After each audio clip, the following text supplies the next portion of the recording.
உணவு பாதுகாப்பு WTO கையெழுத்து போடும்போதே முடிச்சிட்டான்னு தெரியுது இல்ல.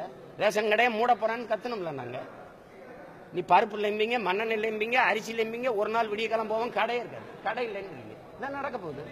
அப்புறம் என்னன்னா, நீங்க மானியம் தர்றோம் நேர வங்கிக்கு வாங்கம்பீங்க. நாங்க கீழே கட்டிக்கிற லுங்கி மேல போட்டுக்கிற அங்கேயும் இல்லாத பயில்களை வங்கி பயில்களை பிடிச்சி வங்கிக்கு வேணும் இழுத்தடிச்சு கிடக்குறாங்க.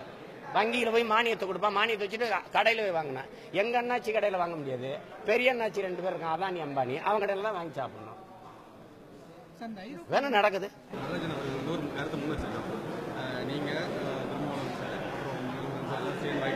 செயல்பட்டா நல்லா இருக்கும் அப்படின்ற மாதிரி ஒரு சேர்ந்து செயல்படுறது என்பது எப்படின்னா, இப்ப நான் வந்து ஒரு ஆட்சி வரைவு வச்சிருக்கேன். நான் வந்து ஊழல் லஞ்சத்தை ஒழிக்கணுங்கிறேன், இந்தந்த மாதிரி ஒழிக்கணுங்கிறேன். நான் கல்வி மருத்துவத்தை இலவசமாக கொடுக்கணுங்கிறேன். ஆடு மாடு வளர்த்தல், பட்டுப்பூச்சி வளர்த்தல், கோழி வளர்த்தல், மீன் வளர்த்தல், வேளாண்மை செய்தெல்லாம் அரசு பணியாக மாற்றணுங்கிறேன். இது ஒரு தத்துவம், இது ஒரு வேலை திட்டம். இதை ஏற்றுக்கொண்டு வர்றவங்களை தான் நம்ம இணைச்சிட்டு போக முடியும். அப்போ தேர்தல் நேரத்தில் சிலர் என்ன நினைப்பாங்கன்னா, வெல்ற கூட்டணி எதுவோ அதோட போயிடுவோன்னு நினைப்பாங்க. அவங்களோட நாங்கள் இணைய முடியாது. நாங்கள் ஜெயிக்கிற பக்கம் நிற்கிற ஆளுகள், நிற்கிற பக்கத்தை ஜெயிக்க வைக்கிற ஆளுங்க. அதனால இப்போ நாங்கள் என்னுடைய உடன் பிறந்தவன் வேல்முருகன், அண்ணன் சுப உதயகுமார், இன்னும் பல அமைப்புகள் இணைஞ்சு நாங்கள் எதிர்காலத்தில் அப்படி இணைஞ்சு இயங்கணுங்கிறத முடிவு எடுத்திருக்கோம். அது இயங்குவோம்.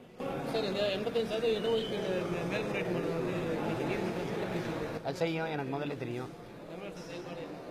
அது செய்யாது, அது வந்து இது செய்யாது. நாங்கள் விரைவில் அதிகாரத்துக்கு வருவோம். நீதிமன்றத்தின் ஆணையை நாங்கள் அப்படியே மதிப்போம். நிர்வாகம் யார் கையில் இருக்கும்? எங்கள் கையில் தான் இருக்கும். நாங்கள் 95 விழுக்காடு எங்கள் பிள்ளைகளுக்கு இடத்த போடுவோம். நீங்கள் என்ன பண்ணுவீங்க? சும்மா ஏதாவது நம்ம என்ன கேட்குறோம்? நீதியை நாங்கள் மதிக்கிறோம். ஆனால் மதுக்கடைகளை மூட சொல்லுங்கன்னு நீதிமன்றத்துக்கு போகும்போது அரசின் கொள்கை முடிவில் தலையிட முடியாதுன்னு இந்த நீதிமன்றங்கள் சொல்லிச்சா இல்லையா? பிள்ளைங்க படிக்கிறதுக்குள்ள ஒரு சட்ட பாதுகாப்பு 85 விழுக்காடு இடஒதுக்கீடு வச்சிருந்தா அதுல தலையிட்டு அதை ரத்து செய்துனா நீக்குதுன்னா, அப்ப குடிக்கிறதுல கொள்கை முடிவு இருக்குது, படிக்கிறதுல கொள்கை முடிவு இல்லையா அரசுக்கு? இது அநீதி, இது நீதி கிடையாது. உச்ச நீதிமன்றம் தானே இங்க இந்த 50 விழுக்காடு எடுத்துக்கிச்சு. அதுகிட்ட போய் எங்களுக்கு ஒரு சட்ட பாதுகாப்பை கொடுங்கன்னா திருப்பி எப்படி எங்களுக்கு தரும்? அது இருக்கிறதையும் பறிச்சுட்டு தான் விடும். விடுதலை புலிகள் மீதான இந்திய அரசுடைய தொடர்ந்து அவங்களோட கோரிக்கை வந்து முழுசு நீக்கணும் அப்படின்னு சொல்லியிருக்கீங்க. ஆனால் தொடர்ந்து இந்திய அரசு தான் பல நாடுகளுக்கு தடையை நீக்கக்கூடாதுன்னே சொல்லுது.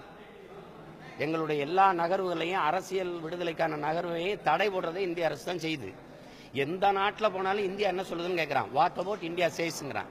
ஏன்னா இந்தியா ஒரு தெற்காசிய பிராந்தியத்தில் மிகப்பெரிய துணைக்கண்டம். உலக நாடுகளின் மக்கள் தொகையில் பெரிய நாடு சீனாவும் இந்தியாவும் தான். இந்த நாடுகளோடு பல்வேறு நாடுகள் தொழில், வர்த்தகம், ராணுவம் எல்லாத்திலையும் ஒப்பந்தம் போட்டு வச்சிருக்கு. அதனால தமிழர் என்கிற இனமா இந்தியா என்கிற நாட்டின் நட்பான்னு வரும்போது இந்தியா என்கிற நாட்டின் நட்பு அப்படிதான் அனைத்து நாடுகள் பார்க்குது. அப்ப அந்த அடிப்படையில் எங்களுக்கு ஐரோப்பிய ஒன்றிய தடையை நீக்கினது எவ்வளவு மகிழ்ச்சியும் நம்பிக்கையும் வருதோ, அதுபோல என் நாடு வந்து எங்கள் மீது தமிழ் தேசியத்தின் மீது திணிக்கப்பட்ட ஒரு அவமானம் தான் இந்த தடை.